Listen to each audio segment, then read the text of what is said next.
Много пъти, ако е някой там при тези лампи, ако може да ги обърнете, някога Святия Дух идва. Много от вас сте виждали тази снимка. Ако дойда пак някога, ще ви донеса няколко от тях. Както каза днес брат Мор, фотографирано е няколко пъти. И вярвам, че имате и тези книги. Имах от тях 2 кутии. Сигурен съм, че сте радостни за това. А сега погледнете там и ще видите друга снимка с тази светлина, как е слезла по-надолу. Снимката е направена от фотограф от един ежедневник в Камден, в Аркансас, но не е автентична, както тази от Американската асоциация. И когато я публикуваха, стана известно. Там е имало 1000 души. Преди известно време бях тук при реката и покръстих 500 души. След едно съживление. Точно тук слезе и хората бяха в изтъпление. Беше нещо като силен гърмеж и като огън. Моля се и днес вечерта, ако намерим милост у Бога, да се яви пред това събрание видимо. Ще разберете, че за някои очи ще бъде видимо, а други може и да не видят нищо. Не го искам, но е така. Йоан даде свидетелство, че е видял Святия Дух над Исус, нали така? Това не значи, че и всички останали са го видели. И мъдреците са следвали звездата. Вярвате ли го това? Тя е минала над всички звездобройци на тогавашните обсерватории. На целия свят, по цялата орбита от изток. Минали са седмици и месеци. Те са наблюдавали през цялото това време по цели нощи. Така са определяли времето. Но никой, освен мъдреците, не са я видяли, защото те са я очаквали. Очаквайте днес вечерта Христос и ще го видите. Господ Исус да ви благослови. Добре, Били Пол, брат Мор и другите. Готови ли сте? Така. Всички 15 тук ли са? Стоят ли всичките 15 тук в редицата? Вие останалите, които нямате молитвен номер, бих искал много да внимавате сега и да имате вяра. Вярвайте като онази жена, която се е докоснала до дрехата му. Той се огледал и казал: твоята вяра те изцели. Вярвате ли, че той днес е същия? Вярвайте като онзи малък нещастен слепец в множеството, който седял на стената в Ерихон и викал: смели се за мене. Най-вероятно Исус да не е чул вика му, обаче е усетил вярата му.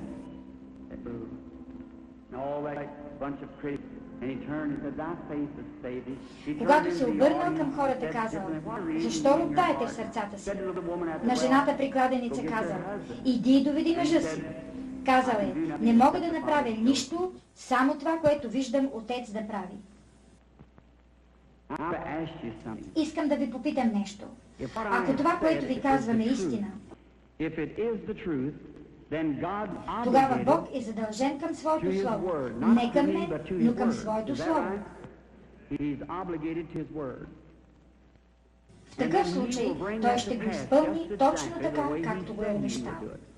И когато го направи, всички вие, които още не сте приели Исуса, ще го приемете. Искате ли да го приемете? А вие, които стоите тук и виждате Неговото милосърдие към останалите, вярвайте, че Той ще се смели и за вас, ако му вярвате. Само се молете и кажете: Господи, вярвам, моля те, изцели ме днес вечерта. И Бог ще го направи. Само преди малко време напуснахме Африка и след няколко седмици пак ще се върнем там. В Африка, Индия, Палестина и Германия, за да изпълним заповедта. В Дурбан, в Южна Африка, в едно от местата, на които служихме, след като хората видяха как Святия Дух мощно действаше върху тези от молитвената редица, 30 000 души приеха Исус за свой личен спасител. Затова вярвам, че трябва да вземем Божието Слово като водач и да отидем да проповядваме Евангелието по целия свят. Евангелието не е дошло само чрез думи, но в доказване мощта на Святия Дух. Бил съм в много земи. Казваха: не искаме никакви мисионери, ние знаем повече от теб, но това, което искаме е да видим някого с достатъчно вяра, за да може Божието Слово да бъде потвърдено. Това искат да видят.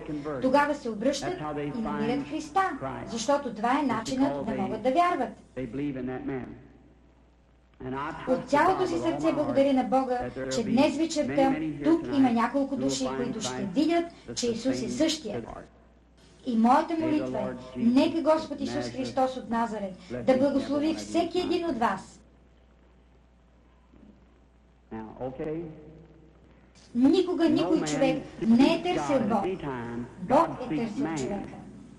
Никъде по света човек не е търсил Бога. Бог го търси.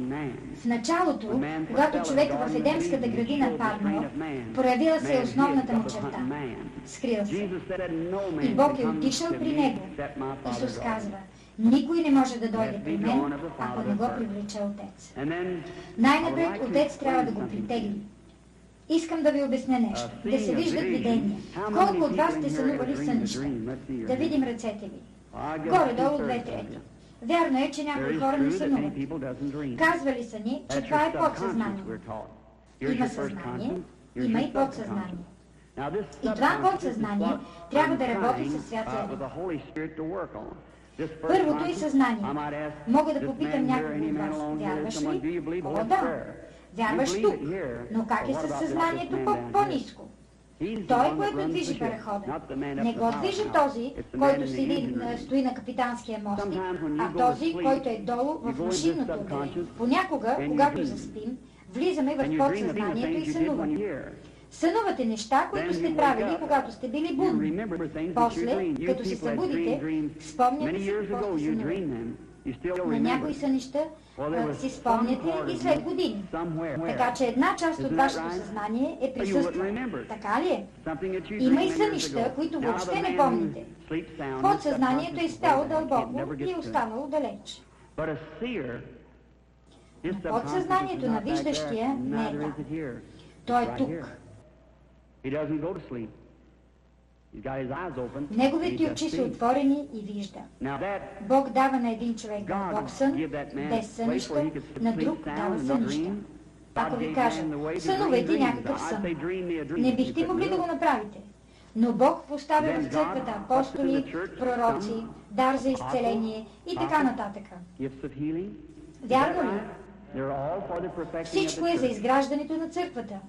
Павел казва, ако всички говорите на езици и влезе невярващ, няма ли да ви помисли за луди? Но когато някой пророкува и изявява тайните на сърцето, ще паднат на земята и ще кажат, да, Бог е с вас. Така ли? Според Евангелието ли? А Исус не е ли същия днес, както вчера? Можете да му вярвате, говорейки на езици. Можете да му вярвате чрез Святия Дух.